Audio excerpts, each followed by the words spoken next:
Hey, what's going on, guys? Today, the UFC rankings updated, and finally, the pound-for-pound #1 fighter is Islam Makhachev. He's deserved to be pound-for-pound #1 literally almost the entirety of 2023, but he's finally gotten the justified spot on the UFC rankings. And I wasn't going to make this video, but then I thought, you know what? It's an updated video to the video I made last week or 2 weeks ago, where I said, look, the rankings are bogus. This is ridiculous. Why is Jon Jones still in the rankings? And I'm looking at the updated pound for pound. Jon Jones has slid to #2. Islam has slid to #1. Volkanovski's sitting at #3. And I still think the pound for pound rankings are off. Now, I'm not going to go through the entire list, but I think Jon Jones needs to be removed from the official pound for pound rankings. We're going to discuss that. But it's about time that Islam Makhachev got the credit that he deserved. There has been a lot of fans in the MMA community as a whole discrediting Islam Makhachev for a while. Oh, he only beat a 45er. Oh, he used an IV. Dan Hooker making up claims with absolutely no evidence. Oh, he's only beaten the same guys. He's beaten Volkanovski on short notice. Islam Makhachev, without a doubt, deserved pound for pound #1 since he beat Volkanovski back in February at UFC 284. Because if you go back to UFC 284, he beats Volkanovski clear as day. It was promoted as, oh, their pound for pound rankings are on the line.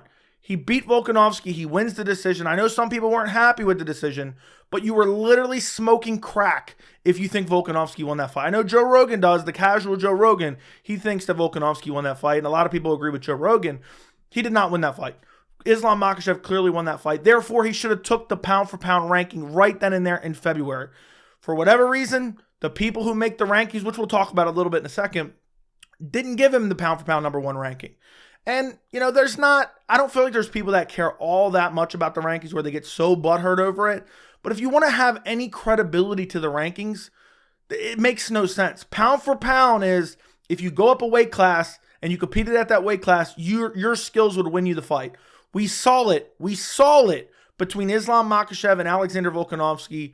Islam clearly won. He didn't get the number one spot. We've seen it in the past with Israel Adesanya versus Jan Blachowicz. I remember pointing it out back then, or thinking it in my mind back then, because you had Israel Adesanya ranked way above Jan Blachowicz at the time. Jan Blachowicz fights Israel Adesanya at 205. He wins, but Israel Adesanya was still ranked pound for pound ahead of him.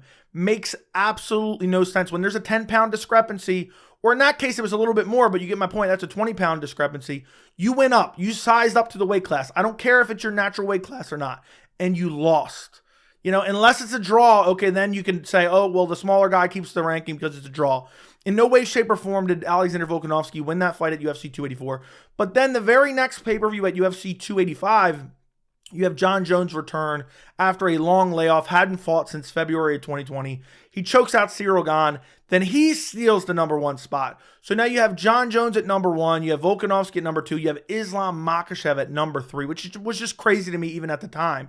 And now you have a rematch between Islam and Volkanovski. Islam goes out there, brutally KOs him in the first round with a head kick. And he still didn't get the pound for pound #1. After that, after UFC 294, the updated rankings, he still did not get the pound for pound #1, which was completely ridiculous, but Jon Jones was still in that spot. Jon Jones is supposed to fight Stipe Miocic at this time at UFC 295, which is coming up this Saturday. Jon Jones gets injured now, and what's that, 2 weeks old now? And now all of a sudden they're saying, oh, well, Jon Jones is injured, so we're going to put Islam at #1. I think we got the right outcome here, but the logic is just completely flawed. I mean, how does it make any sense? If you believe Jon Jones is #1 pound for pound, you believe inactivity doesn't matter, well, then how come Islam gets the spot now?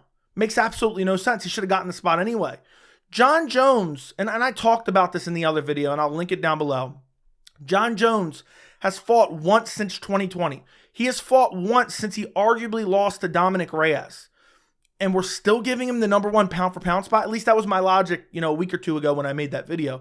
How does that make any sense? We're going in a time machine to give Jon Jones the #1 spot. Jon Jones was the Uncle Rico of the pound for pound rankings. And I believe there's someone who, if you're talking about pound for pound best fighters on the planet, I think there's someone missing from the pound for pound rankings. For the top 15, there's someone who should be on the list. If we're talking pound for pound best fighters, they should be on this list. We're going to talk about that in a second as well. But You're literally making Jon Jones the Uncle Rico of the pound for pound rankings. Oh, coach would have put me in fourth quarter. We would have took states. How much you want to bet I could throw a pigskin over those mountains? And I made all these points a week ago, so I don't want to harp on them too much. But it's just crazy. One fight since February of 2020 when he arguably lost to Reyes. I talked about it then. When's the last time Jon Jones had a really solid win? It was back all the way back in April. Not even April. It's basically January of 2015. That's the last time Jon Jones had a really solid win. Back then, in my other video, I said July of 2017 because he knocked out Daniel Cormier, who was a pound-for-pound fighter at the time, but he got overturned due to a failed drug test. So we can't really count that.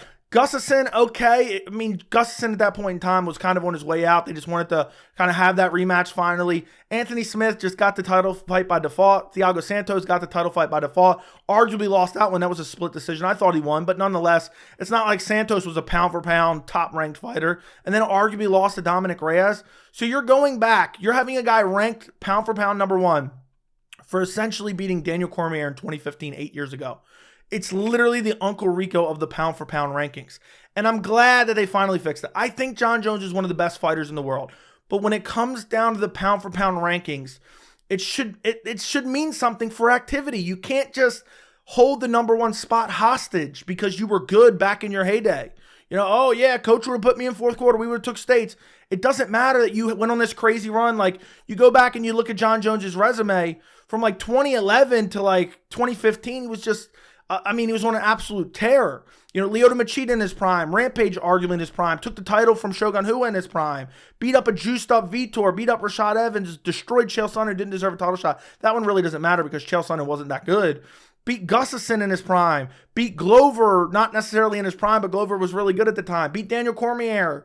You know, in that period of time, in that run that he had, he's pound for pound number one.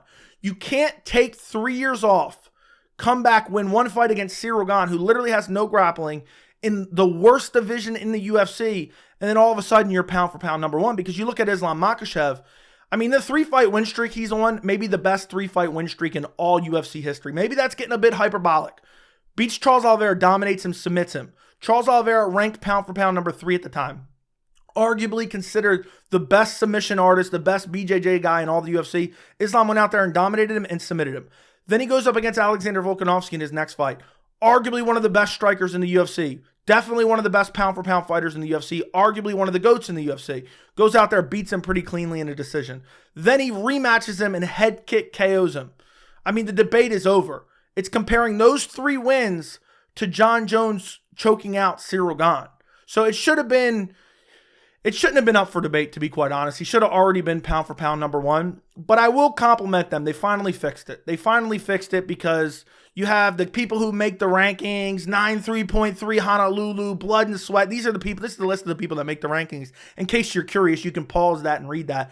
So full applause to Blood and Sweat and all these other no-name, faceless accounts that are ranking the fighters. The rankings need a complete overhaul. I could go through it. I've already done this. I could go through it and pick out the most egregious rankings ever. I mean, this one actually, but I'm going to say it because about it. How is Brian Ortega ranked number 3? How is Brian Ortega ranked number 3 in the featherweight division? What an absolute joke that is. And I could go on, I could pick out a million different names out of the rankings and say, why is this guy ranked here? Why is that guy ranked there? The rankings need an overhaul. And to be honest, Jon Jones should be removed from the rankings. He's fought once since 2020. And that was in March of this year. So think about how long it's already been. 8 months since Jon Jones last fought? It's going to be another 8 months. So we're looking at roughly a year and a half of inactivity from Jon Jones. So from February of 2020 to summer of 2024, we're talking 2 minutes of fight time. He's going to be ranked number 2 in the pound for pound. I think it's a joke that he's ranked above Alexander Volkanovski, to be honest. And again, this isn't coming from someone who hates Jon Jones's guts and doesn't want him in there. No, it's just, it doesn't make any sense. There's no activity from Jon Jones. Why is he in the rankings? Why is he in the pound for pound rankings? It just makes absolutely no sense. And the thing that really gets me about Jones is, I know you can use a lot of arguments to discredit Jones and bring up the PED test and bring up countless other things and, trouble he's gotten in outside the cage.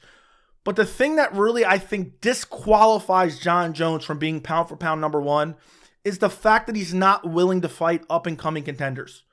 he insisted on fighting the dead corpse of Stipe, who, as the time of recording this, is still ranked number 3. What an absolute joke. Stipe hasn't fought in like 3 years. By the time he fights, it's going to be like 3.5 years. He got folded like a lawn chair in his last fight. Why is he still ranked number 3? But Jon Jones is insisting on fighting Stipe. He said, oh, Sergey Pavlovich, no way. I'm not fighting him. Tom Aspinall, no way. I'm not fighting him. I only want Stipe.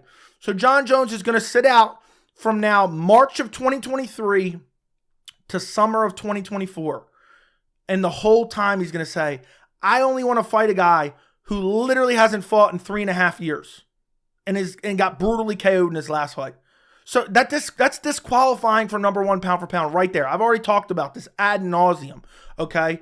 But I have to give them credit. They finally got somewhat of the pound for pound rankings right. But Volkanovski should definitely be above Jon Jones right now. Volkanovski, the career that he's put together, that he's strung together over the last few years, warrants him being in the pound for pound. Taking on Islam Makhachev, daring to be great, shouldn't drop him crazy down the ranks, shouldn't put him below Jon Jones when Volkanovski's destroying guys like Max Holloway at UFC 276 not that long ago, destroying Yair Rodriguez and finishing him not that long ago.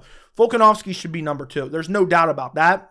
But Islam's now pound for pound number 1, and I'm so happy because I've made so many videos talking about, there's an active part of the fan base that's tried to discredit Islam.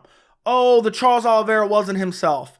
And then it was, oh, well, he lost to Volkanovski. And then it was, oh, he cheated against Volkanovski even though there was no evidence. And then there's the, oh, well, Jon Jones is better than him because he has the better resume. And then it's, oh, he only beat Volkanovski on short notice, so that doesn't matter. They've tried to discredit him. At least now, no matter which way you look at it, he's been ranked pound for pound number 1 at some point in time, and he deserves to be there based on his resume. He absolutely deserves to be there. And one thing that I absolutely love about this, and this just gives me pure joy saying it in this video, I've talked about this countless times, okay? And I'm not saying this is the whole fan base, but you see it on a daily basis. When you're a hardcore MMA fan, you see it on a daily basis, and no one really calls it out because their fan base is annoying as well. But there is an active part of the fan base that hates Muslim fighters. This exists. I don't care what anyone says, because I know there's a litany of reasons for that.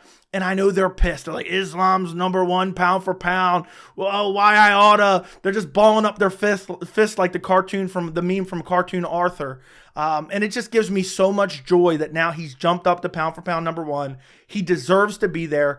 But one thing I want to point out, is there somebody blatantly missing? If you want to talk about pound for pound all-time fighters right now, there's someone missing who should be number 2 behind Islam Makhachev. Now, I get it. This is the UFC pound for pound rankings, so this person isn't going to be in the UFC pound for pound rankings.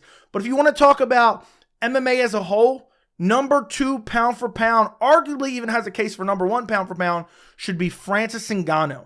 Now, I understand Francis Ngannou has been a little bit inactive because he tore his ACL, but that shouldn't be held against him.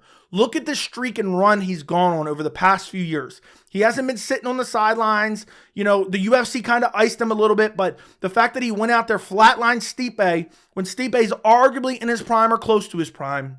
Then, after that, beat Cyril Gane with a torn ACL.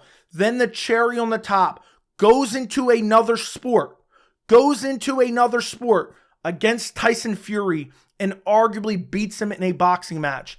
And a lot of the MMA fan base tried to discredit him the whole way along. I'm going to make a video about the pay-per-view buys probably, maybe tonight or tomorrow. He should be one of the pound-for-pound best fighters on the planet. Now, I understand he's not going to be in the UFC rankings because he's no longer on the UFC roster. But in some of these other websites, and I haven't necessarily checked him, Francis Ngannou should be up there. I wouldn't put him at number 1 just because of the inactivity from the torn ACL. But what he's done in the sport and what he's done for MMA and the accolades that he's achieved right now, I believe he could arguably be in the prime of his career. People look at him, oh, he's in his late 30s. At heavyweight, it doesn't matter. At heavyweight, it doesn't matter. He went into boxing against a heavyweight champ and dropped him and arguably beat him. I believe that he did beat him. I believe that he got robbed by corrupt boxing judges. So he should be in the pound-for-pound rankings. Again, I know someone's going to say, well, this is the UFC rankings. He's not in the UFC. I get it. I just wanted to point out that he is one of the pound-for-pound best fighters on the planet.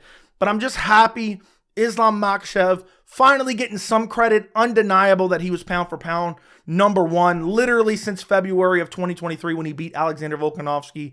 And if he goes on to fight Charles Oliveira in the first half of 2024 and he beats Charles Oliveira, Islam Makhachev's on the path to becoming one of the GOATs of the sport. Now, that might be a little bit early to say, but I believe if he beats Oliveira, the same people that hate him are going to say, oh, he's only beating the same guys, rinse and repeat. But then if he beats Gaethje and he beats Poirier, they'll be like, oh, he's only fighting guys that don't have grappling skills. So no matter what, there's always going to be an argument to say, oh, I want to discredit him for this, discredit him for that.